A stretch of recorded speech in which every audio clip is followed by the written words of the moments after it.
7 kung bakit hindi lumiliit kapag nagbubuhat ng mga mabibigat na bagay. Araw-araw natin itong maririnig sa mga matatanda.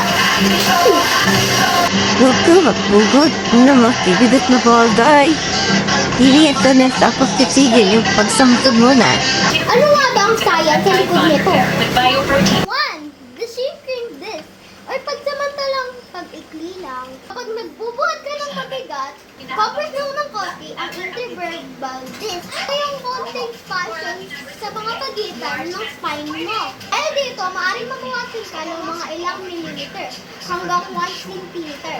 Relaxin yun. Pag natulog ka sa gabi at nakahiga ka sa iyong kama, bumabalik sa dating kapal yung disc. So, bawi agad ng height pag gising. Yun ang masasabi ko ngayon.